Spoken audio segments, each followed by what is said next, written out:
Welcome to the Grandpa Channel, where stories don't fade, they get recorded. I'm Steve Harris. My grandkids call me Rivers.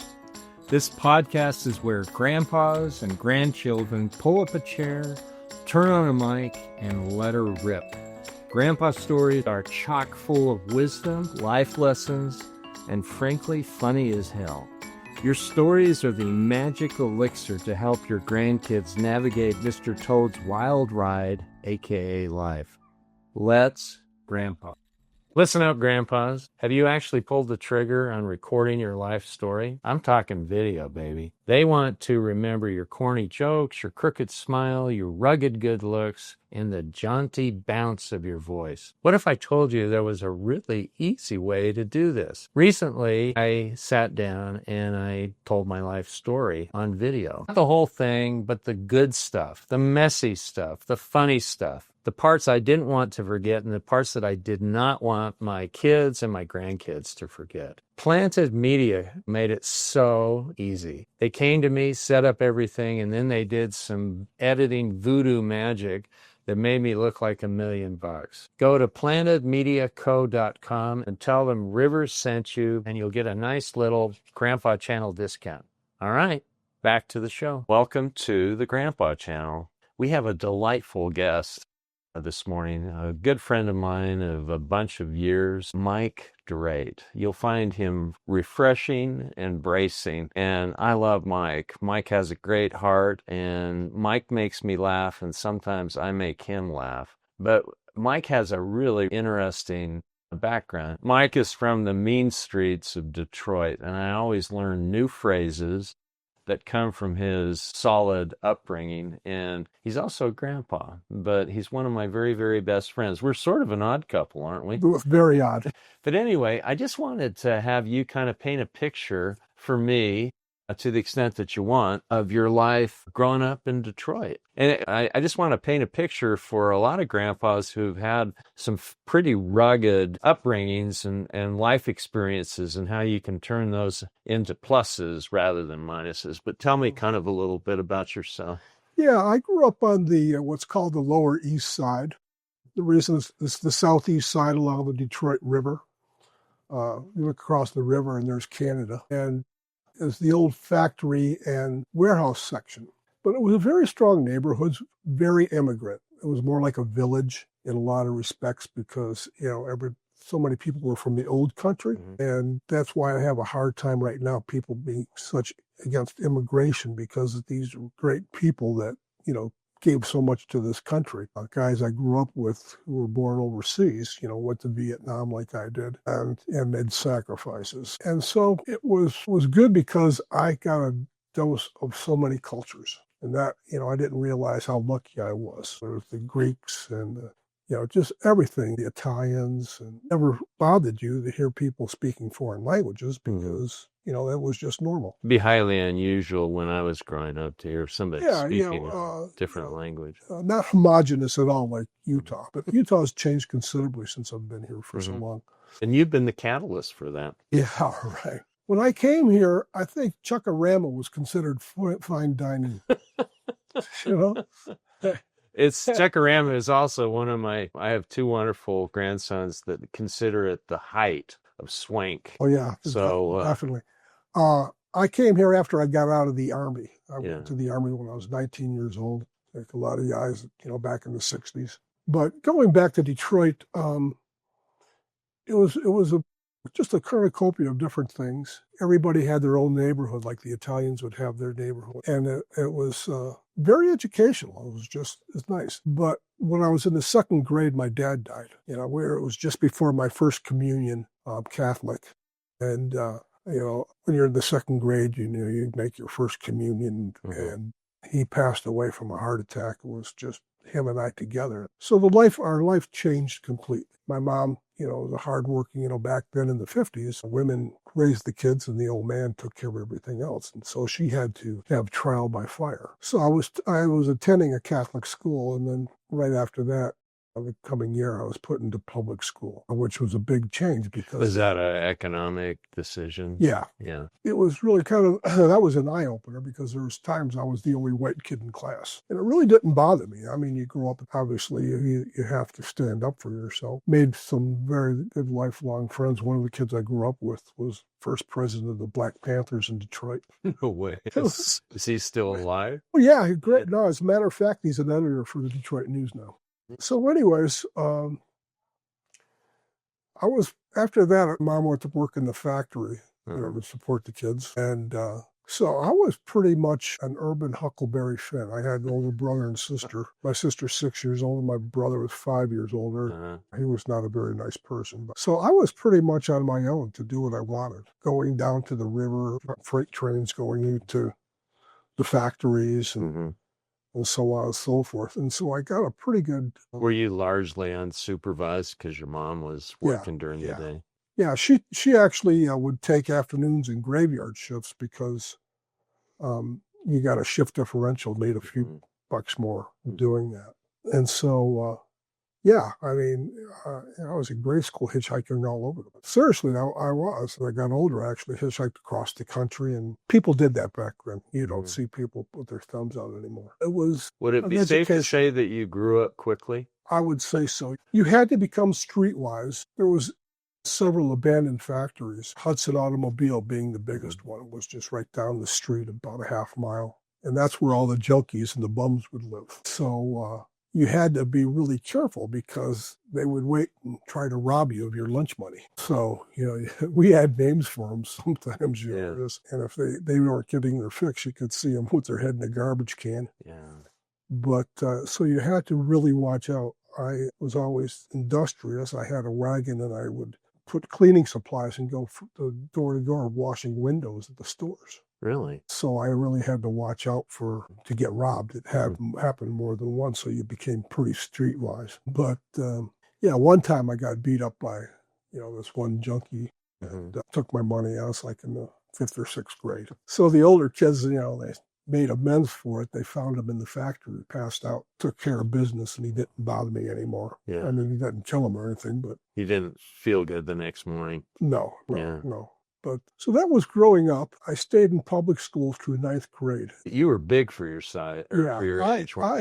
I was in a lot of fights and a lot of trouble. As a matter of fact, in junior high, the counselor said they had a bet that I'd be in prison or dead by the time I was 18. Positive reinforcement. But you had to take care of yourself, and if you didn't, you're at the bottom of the food chain. But I made some really good friends, and just learned how to take care of yourself. It wasn't, some of the things I did certainly wouldn't want my kids to know about, but I had to protect myself. I'd been cut up a couple times, but after 9th grade, after junior high, and I was going to be going into a high school, which was Southeastern, which was a very dangerous place for white people. I knew this.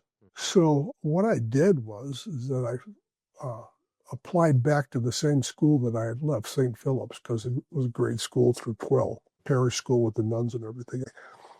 I had my mom's signature, faked. The parish priest knew me. Yeah. And he knew that I was a pretty good football player and hockey player because I'd, been in some of the leagues and stuff. So I was able to, 10th through 12th, I actually went back to the same Catholic school. And I paid for my tuition by being a janitor. Where I worked as a janitor, I got $1 off. And I was a butt of a lot of jokes because a lot of these kids had nice cars and money and everything. And there I was sweeping floors, whatever. So I wasn't a stellar student by any stretch, but I was, I took calculus and math and languages and stuff. But I think I graduated with like a 1.2 average. And my homeroom teacher, this nun, she was not a nice person. They said, well, we think you should be a janitor for the rest of your life. Yeah. And they were offering me a job. Yeah. I went into the Army shortly thereafter. I worked in the factories until, tire factory, until I had to go into the Army. And that was a game changer for me because all of a sudden, Vietnam and everything makes you grow up in different ways. And before I got out of the Army, I started taking classes. I came back stateside in Hawaii and found out that I wasn't the village idiot, that people, tried to peg on me. And so I I started majoring in science and engineering and actually did quite well. It was a shock when people would come and ask me for help, because I didn't have a very good reputation for much of anything. What kind of a reputation did you have? Well, trouble and, Trouble with a capital T. always did a lot of reading. That's one of our shared interests, by the way, Mike. Even as a child, I was reading, adult books like Silent Spring, Rachel Carson, stuff like that. But for some reason, I just didn't do very well in school. Because maybe I did it. But anyways, I attended the University of Hawaii for, a year and a half. And then I came here on a skiing holiday and I was on the GI Bill. And I thought, man, I go to the University of Utah and become a ski bum, which I did. I wasn't ready for the culture shock because my hair was down to my shoulders by then. I had Fu Manchu mustache. And I was quite an anomaly, so to speak. I want to stop you right here and tell you this is actually a compliment I want to pay Mike. But if I had to choose, there are two people in my life that I would choose to go with me in a dark alley. And you're one of them, because I know that I would be protected because of your background. But please go on. Yeah. No, so I wasn't ready for the culture shock. I've never, this is nothing against the theology, but I had a lot of LDS friends in Hawaii, but things were a little bit different here. More, I don't know how to put it, but, it was more of a you, and that was on both sides, us and them type situation. So, but I figured water seeks its own level. I got into the outdoors here, skiing, which I still do, river running, became a guide, doing this and that. And during school, to help ends meet, because the GI Bill didn't really put out a lot of money for you, I worked as a bouncer at biker bars. Did you really? Yeah. Wow. And some of them are still around. And so, and I could always diffuse things. I was never a hard ass or anything like that. Yeah. So how would you diffuse? Well, you see trouble and you can moderate things like, hey, take a deep breath, Some guys would, some of the bouncers got off on beating people up, and I was never like that. If you can diffuse a situation, why hurt somebody? So, but anyways, I did that, and I actually ended up graduating and go to graduate school as well. And ended up teaching math and science in high school for a couple of years. Wasn't ready for that. I wasn't, the kids using profanity with teachers. And then I got an offer for a job at an aerospace company. They were looking for somebody with an education background. And I was a demolition specialist in the Army. So they were looking for somebody who was a perfect fit. They needed somebody that knew how to handle explosives, teaching. I was a test engineer for about 10 years. And then there was a big layoff and went to British Aerospace for a few more years. And things just kind of went crazy. And a friend of mine says, you know math and science pretty good. You can crunch numbers. So he asked me to join his insurance agency and got my securities license. It was hard at first, but you had to learn a lot. You had to navigating things in business is a lot different. And like I said, again, this is nothing against the theology, but I found out that if people ask you where you went on a mission, you better say something, because I had business canceled on me when they found out I was a member of the faith. Wow. That's, so what? They would ask me, and I said, well, tell them that you went on a mission to Vietnam? No, I just said the Southeast Asian mission. Oh, yeah. Oh, yeah. Great. Yeah. So praise the Lord. So now, when you said that you were a demolition expert, tell me what that means in your context when you're in the Army in Vietnam. I was the guy that would, for booby traps, landmines, you had to put them up and defuse them and stuff like that. Really? So getting rid of explosives. But there again, that's nothing I choose to talk about. The best advice I got many years ago was put it away and go on into your life. Until annoying friends ask about it, right? Well, some people, it got annoying sometimes. And being a veteran was not easy coming back. It was an unpopular war. I actually had some of the professors call me out in front of the class and stuff. Really? How many kids you killed today? Well, oh, geez. Let me count, and let me get my pitchfork out and count them. But it was not a welcome home. Yeah. As a matter of fact, I never said I came home. I said that I'd come back stateside, because home is a place where you feel comfortable and welcome. None of the veterans felt that way. So I came back stateside. So now that leads into a question I wanted to ask you, and that is home. What was it like growing up as in your kind of home situation? Because I know you and I know of your heart and I know who you are better than a lot of people. This is true.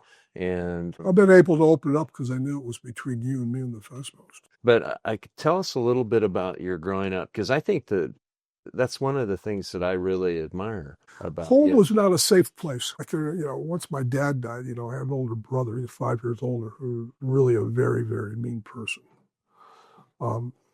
And so home was never a safe place. I remember at 3 o'clock when kids were wanting to get out of school, and I was thinking, oh God, I got to go home. Mm-hmm.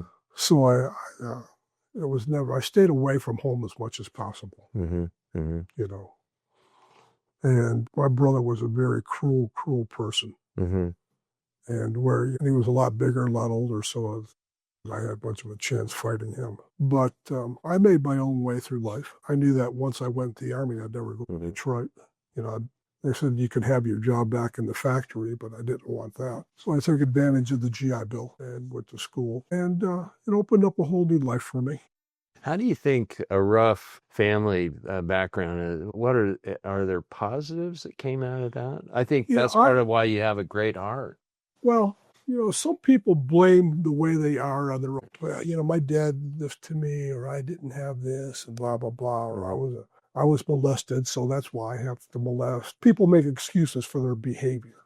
Okay. And what do you call it? Free agency, I think you call it. Don't make excuses for what happened to you as a justification for being bad or mean or hurtful. Well, it was hurtful to me, so, if anything, I developed some, empathy. I would agree. Because I know what it's like to be crapped on, in more ways than one. Mm-hmm. Things were very tight growing up. I got very good at shoplifting clothes. Yeah. I did. I'd go and take 2 or 3 pairs of slacks and put them under my knee and then put my other ones up. I'm walking like the Michelin. I got busted a few times. But, yeah. Imagine being in a Detroit jail is not a place you want to be. No. I got thrown in Wayne County Jail, which is downtown Detroit. I was only 17, but I didn't have ID. I was drunk. Yeah. And I did a lot of boozing and drugs as a kid. My wife would say, you'd be a lot smarter if you didn't do all that. But anyways, so I mouthed off with the cops, and that was not a good thing to do. So you mouthed off? Yeah. Wow, shocking. That was, no. Well, I looked like Mr. Potato Head when they were done with me. But I got thrown in Wayne County Jail. Yeah. And it's a big monolithic place, Wayne County, all Detroit, everything. Yeah. And there's guys that have been in there for a long time, murderers and rapists. There were these 2 guys talking, and this guy was in there for murder. And when I asked him, he says, "Well, why did you kill them all?" And he just says, "Well, they were there." Well, this is not a place for me. Yeah. The sad part is that they would erase. There was some kids from the suburbs there that came into Detroit to buy drugs. And they were no more prepared to getting thrown into a jail. And, they were physically abused. Yeah, taken advantage of. Oh, yeah, really bad. And the jailers wouldn't do anything. The cops would, But for the 3 days I was in, I didn't go to the bathroom or anything. I sat down and minded my own damn business. Oh, wow. Plus, you're a good-sized guy. Yeah, I'll tell you, these guys were a lot. They were like Mr. T on steroids, man, Yeah. I'll tell you. And found out I wasn't very tough and minded my P's and Q's after that. Found out, don't mess with the cops, they'll mess with you. Yeah. So how do you think that all of these things made you who you are? As a parent, my kids couldn't get away with a whole heck of a lot, Yeah. But I was very fortunate. My son and daughter, they had a great mom. They had their trials and tribulations. My daughter got picked up by the cops on Halloween for going into the old mill Yeah. with some friends. And that band and old. And the cop said, just don't do it anymore. I used to do this, and it's really dangerous. So that was her brush with the law. Her brush with the law. But I spent a lot of time, maybe because I didn't have anybody to do this with when I was a kid. My kids and I, my daughter, they started river running with me when they were 5 years old. They became very good skiers. My daughter became a very good telemarker backcountry skier and spent some winters up in the Sawtooths, doing research with her college. So, and So the kids couldn't BS me. I had to go away. Plus, you had street cred. Yeah, Something that's exactly. I have no street cred. One time I had custody of my son after the kids after the divorce, and I had gone to Denver for the day and left them, got really back at light. And so next morning I'm getting in my car, notice that the seat's all the way up. Well, my son, had taken the car out. He was only 15 years old. Jeez, yeah. And I said, is there something you need to tell me? And, so don't become a criminal. You're not made for it.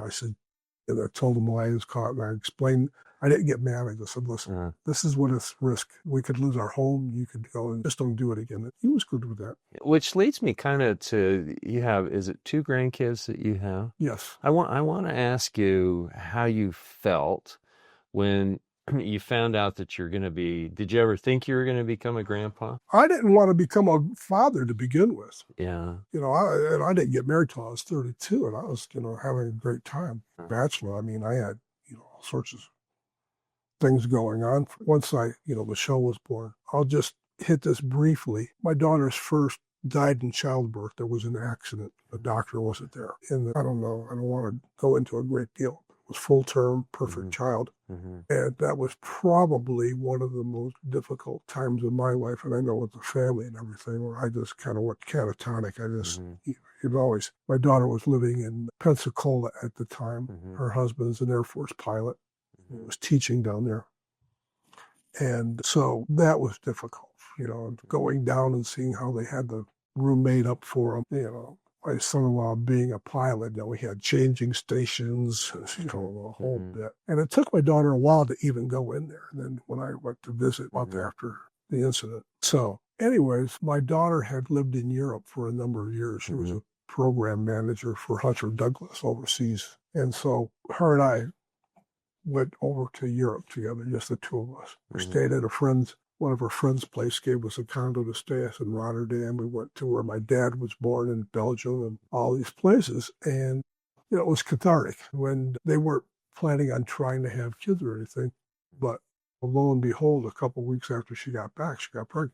And now we have Iris, who just turned 6, and a very willful child. Yeah, I wonder where she gets that from. and Anthony just turned 4. It's hard because they always lived away. My son-in-law's only got a year and a half before he can retire. And they're up in Pullman, Washington, not Washington State, where he's teaching.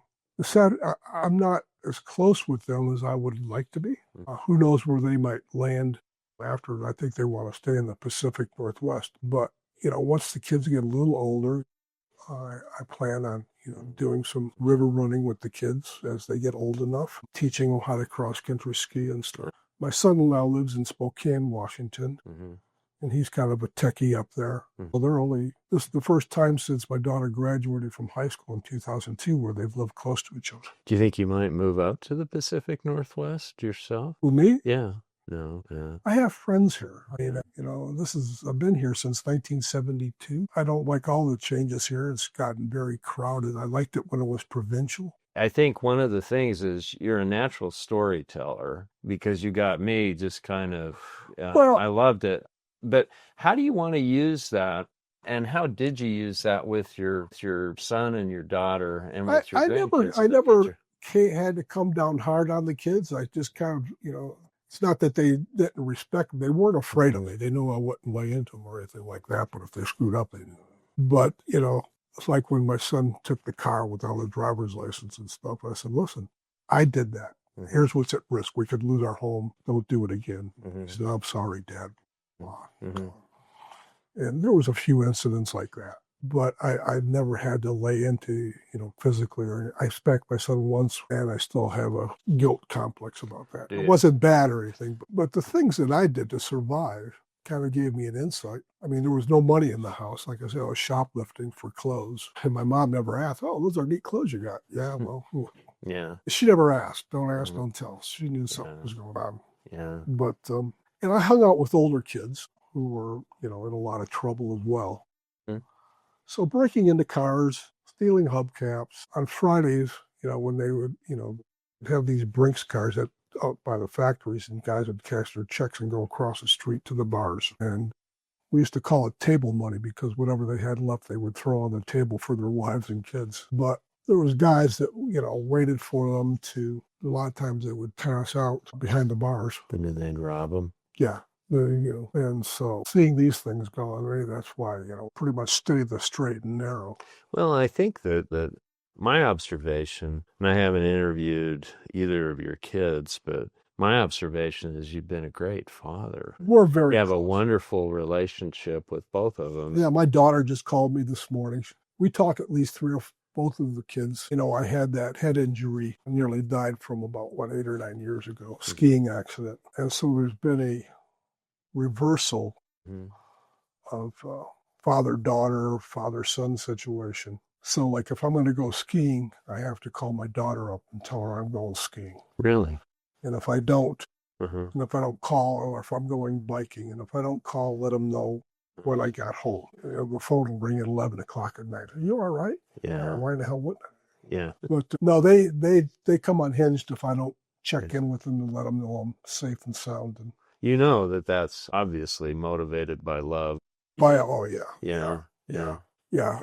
And now that the kids, it's just a 2-hour flight to Spokane or Pullman, my daughter and son and I are planning a river trip down the Spokane River in May. I still have my gear and everything. And so the three of us are just going to do a river trip with us. Fun. There's so many great bicycle trails through eastern Washington and western Idaho, Coeur d'Alene, and all these, so I think my son and I are going to do a 2 or 3 day bike trip. Fun. Through there. And it's, I think that, talk about wonderful experiences that will happen in the future when your grandkids get older. yeah. And the other thing too, Mike, is that I know that your stories that you've told me over the years not only make me laugh, that they made me cry a couple of times. Going through it was not fun, believe me. Yeah. But I think that there's this massive power of your stories. But yeah. And that's why I really have a difficult time people saying, well, I didn't have this, I didn't have that, or my, blah, blah, blah, or, I hit my wife because my dad hit my mom, or, aberrant, unacceptable behavior and just blaming it on somebody else.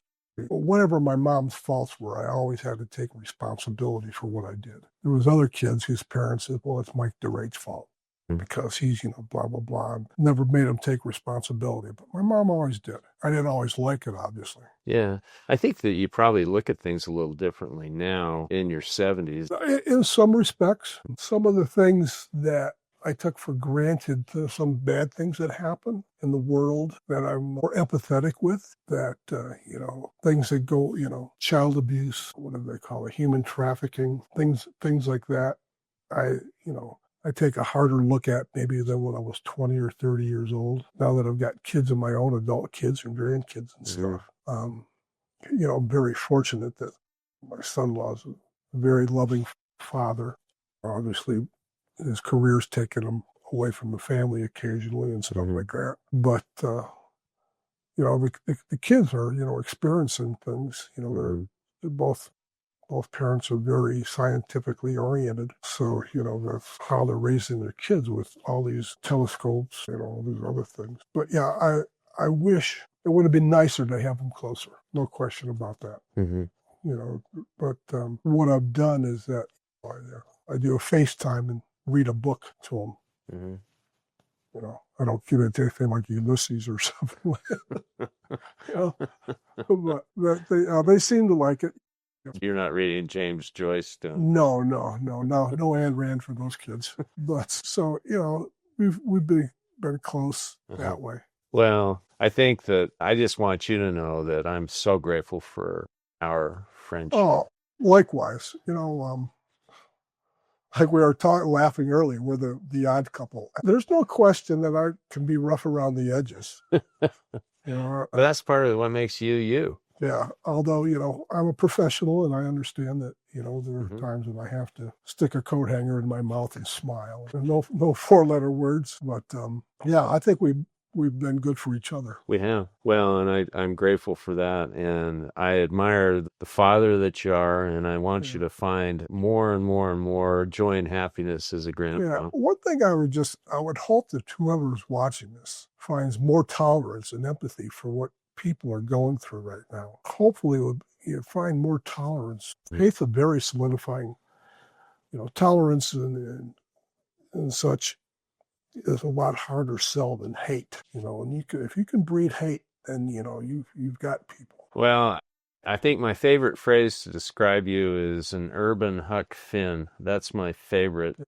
But you think about your life, Mike, and it's been lots of highs, lots of lows, lots of in-betweens, and these are powerful stories that you'll be able to share. Well, I want to thank Mike for coming by. Any other things that you want? This is the first time I've ever done anything like this. I don't know. I'm not used to talking about myself like this, opening up, but I've always opened up with Steve. We've been such good friends. You and I are both fans of Winston Churchill. We are. We share books all the time. We share a lot of books. And, I have all these quotes on my desk.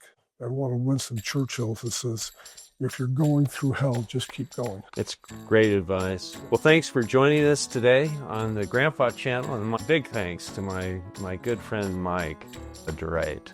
That's it for today's episode of the Grandpa Channel. Leave a review, share it with a friend, or better yet, tell your favorite grandpa. We're on a mission to gather 1 million grandpas, storytellers, wisdom keepers, and lovable wild cards. Until next time, keep the mic hot, the memories fresh, and the jokes just slightly inappropriate. I'm out of here.